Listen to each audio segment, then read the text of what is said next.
इस संसार में जीवन कैसे जीना चाहिए। कौन सा ऐसा तरकीब है कि जिस तरह से जीवन जीने पर मनुष्य सुखी हो जाता है। इस समय सुखी सब होना चाहते हैं, लेकिन वह तरकीब नहीं जान पाते हैं, वह उपाय नहीं जान पाते हैं जिससे वह सुखी हो जाए। तो उपाय क्या है, यही मैं आप लोगों को बताने जा रहा हूँ कि धृतराष्ट्र जी ने प्रश्न किया है और विदुर जी बता रहे हैं उस उपाय को। कितना भी कष्ट हो, कितना ही बड़ा दुख हो, वो सब दूर हो जाता है और खुशी आने लगती है जीवन में। वही उपाय मैं आज बता रहा हूँ, आप लोग ध्यान से सुनिए। इस बात को धृतराष्ट्र जी ने विदुर से पूछा है, तो विदुर जी बता रहे हैं कि हे राजन, मात्र 5 बात जरूरी है।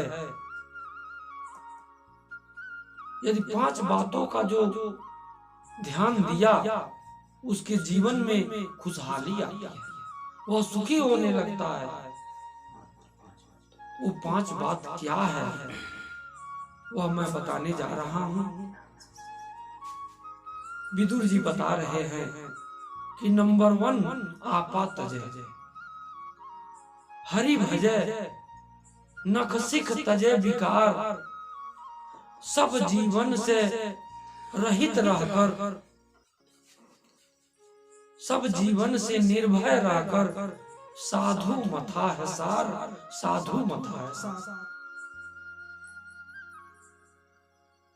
मतलब कि नंबर 1 आपा तजय। आपा तजय के क्या मतलब हुआ?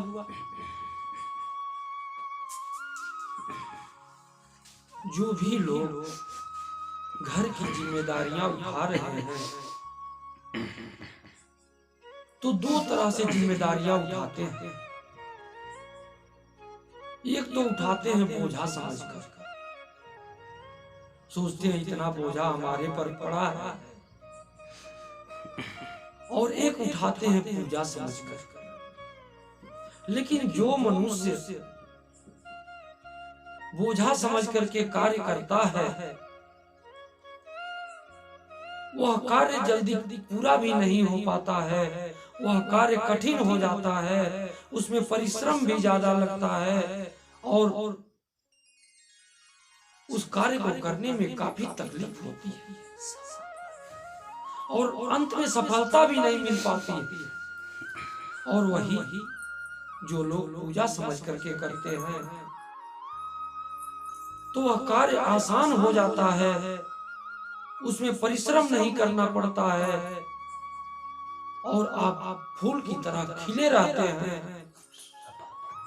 और कार्य हो जाने के बाद फूल की तरह खुशबू फैलाते हैं, और जब कार्य पूरा हो जाता है तो उस कार्य से आपको सुख और शांति मिलती है।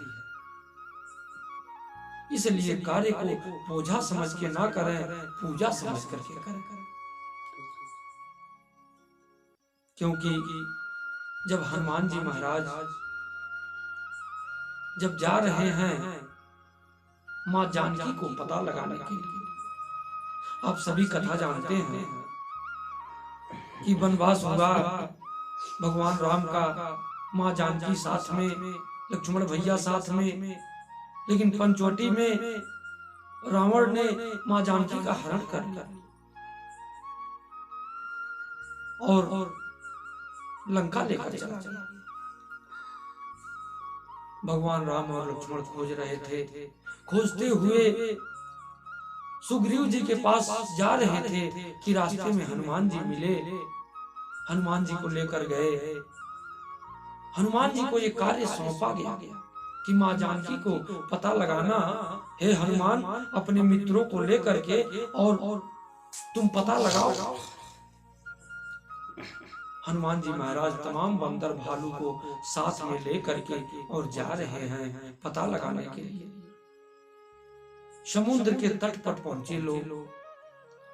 समुद्र के तट पर पहुंच करके हनुमान जी कह रहे हैं कि हे मित्रों, तुम लोग यहीं रुको। जब लग लाओ सीता ही देखी, तो हो ही काज मोहि हर्ष अभिषेकी।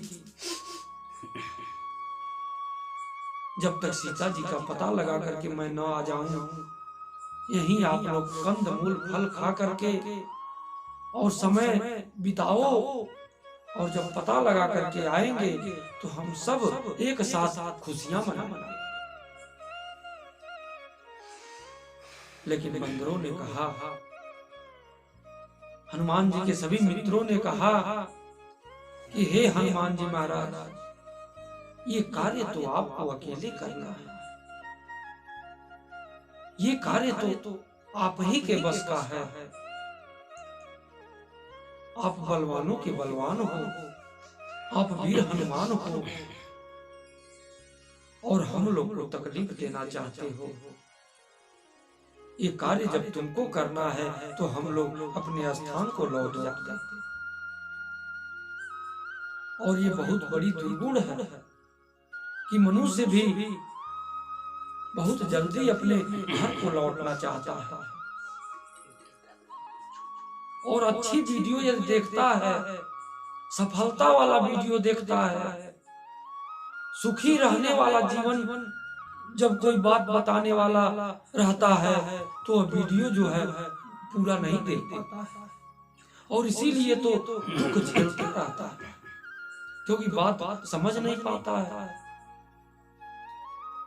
हनुमान जी महाराज के इस बात को कहने से सभी बंदरों ने कहा कि महाराज हम लौट जाते, लेकिन इस समय मनुष्य भी कहीं जाता है, आश्रम में जाता है, वहां अच्छा उपदेश मिलता है, प्रसाद भी मिलता है, सुविधा भी मिलती है, लेकिन फिर भी वह घर जाने के लिए परेशान रहता है। ससुराल जाते हो आप, वहां हर प्रकार की व्यवस्था रहती है, भोजन पदार्थ सब मिलता है। अगर कोई कहता है कि 1-2 दिन और रुकिए, तो आप कहते हैं नहीं, घर जाना जरूरी है। क्यों जरूरी है? क्योंकि घर आपका मोह है। याद रखना, घर में जो आपको मिलता है वह कहीं नहीं मिल सकता, क्योंकि घर में आपका पूरा अधिकार रहता है। वह अधिकार आपको और कहीं नहीं मिल पाता है। आजादी रहती है घर। इस बिस्तर पर यदि नींद नहीं आया तो दूसरा बिस्तर डाल के सो जाते हो। जितना समय नहीं नींद आया आप बैठ के बिता लेते हो।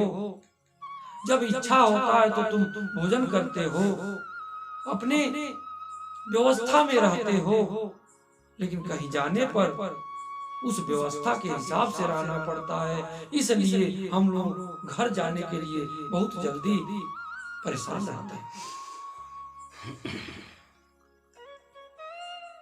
बंदरों ने कहा कि हम भी चले जाते। हनुमान जी ने कहा नहीं मित्रों, तुम लोग यहाँ रहोगे तो मैं बहुत जल्दी ही माँ जानकी का पता लगा करके और मैं आप लोगों के पास आ जाऊंगा। तो बड़े से बड़े भी कार्य करिए, लेकिन अभिमान मत करिए। कितना ही बड़ा कार्य आप करें, लेकिन यह मत सोचें कि यह कार्य मैंने किया है। मन में ऐसा विचार मत लाना। आप ऐसा सोचें कि यह कार्य प्रभु की कृपा से हुआ है। ये सारा कार्य जो है प्रभु ने कृपा किया तो ये कार्य संभव हो गया। यदि प्रभु कृपा नहीं करेंगे तो यही कार्य असंभव हो जाएगा। इसलिए कार्य को करने में आप अपना मान बढ़ाई ना समझें। एक ससुर और उसका दामाद खेत में काम कर रहे थे, खेत की सफाई कर रहे थे। आज भी मनुष्य खेत की सफाई करना कम कर दिए हैं। लेकिन याद रखना, जो अपने खेतों के सफाई पर ध्यान देते हैं, सफाई करके बीज डालते हैं, उनका फसल अच्छा होता है।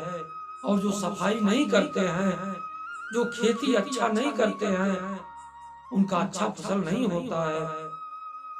इसलिए खेती भी करिए तो अच्छा करिए। उसकी साफ सफाई पर जिस तरह से अपने शरीर का ध्यान रखते हैं, उसी तरह से खेतों का भी ध्यान रखिए तो फसल अच्छा होगा। उलूल जुलूल मत बोइए।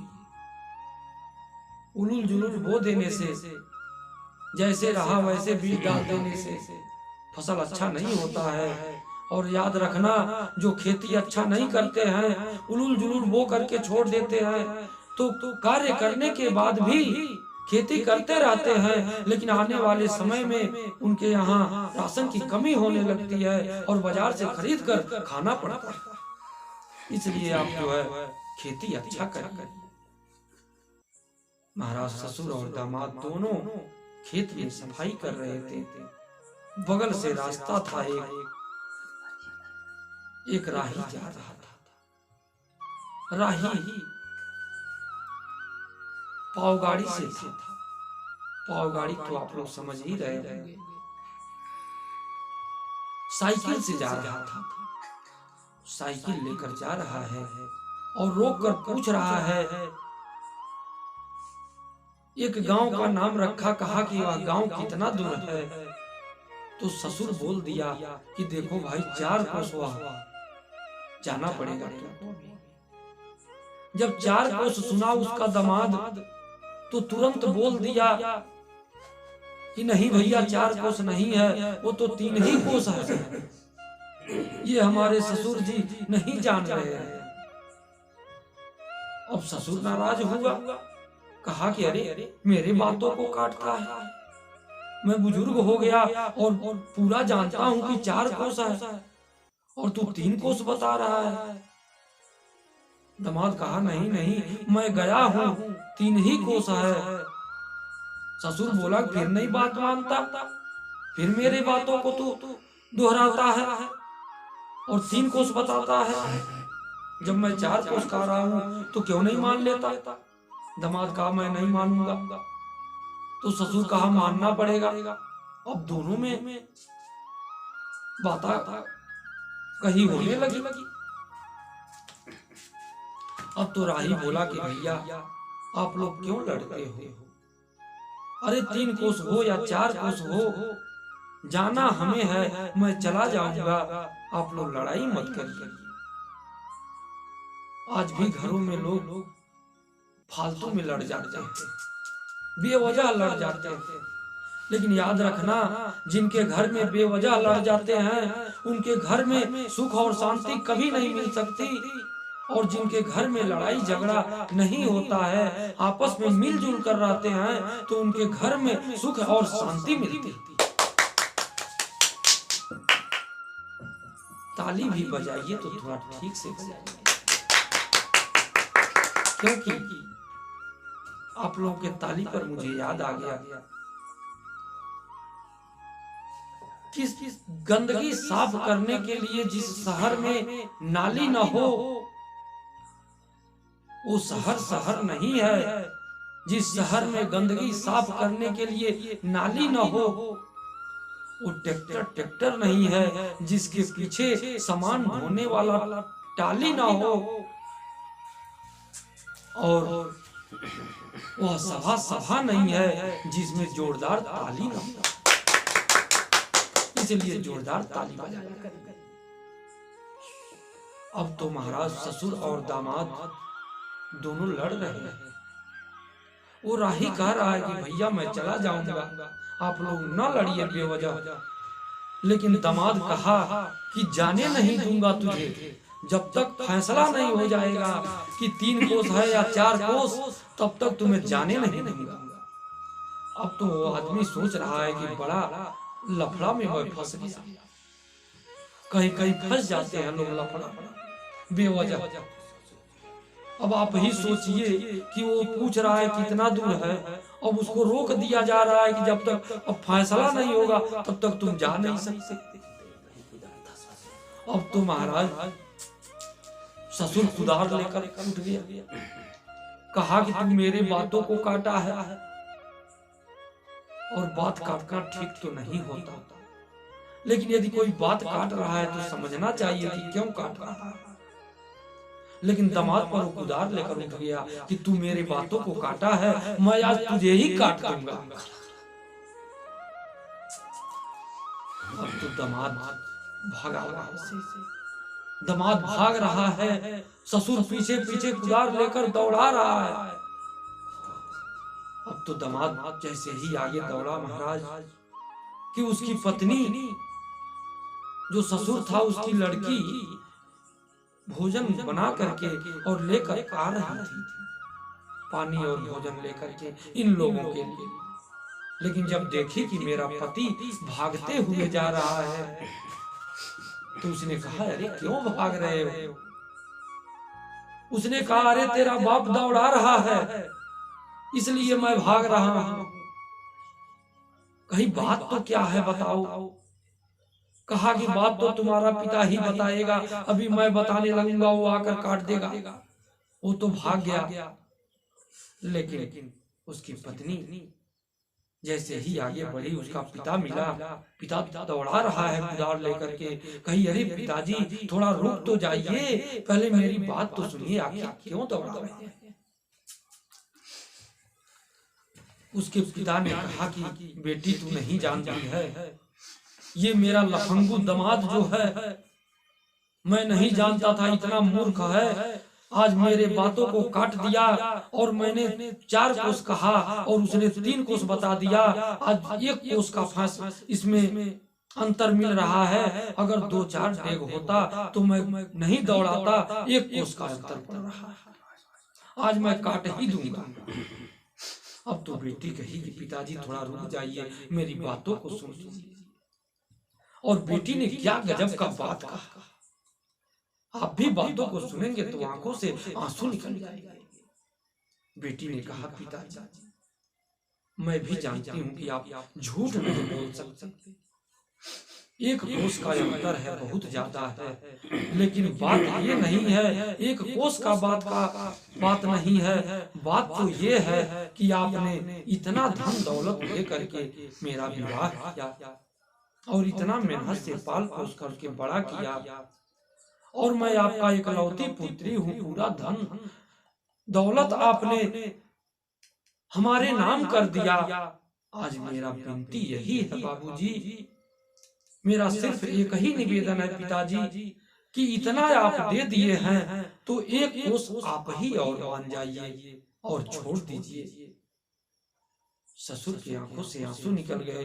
कहा कि बेटी जिस तरह से तुमने बात कहा मेरे दिल तक लगा, और जाओ 1 कोस का नहीं, अगर 4 भी कोस होता तो मैं आज छोड़ देता तेरे बातों पर, और मैं उसको छोड़ दे रहा हूं। और ससुर छोड़ दिया, इसलिए बातों को बनाने के लिए समझिए कि बात कैसे बने। याद रखना, जो बातें बनाना जान गया, बिगड़ी हुई बातों को जो संभालना जान गया, उसके जीवन में कभी उदासी नहीं आ सकती और वो कहीं भी सुख शांति से जीवन व्यतीत कर सकता है।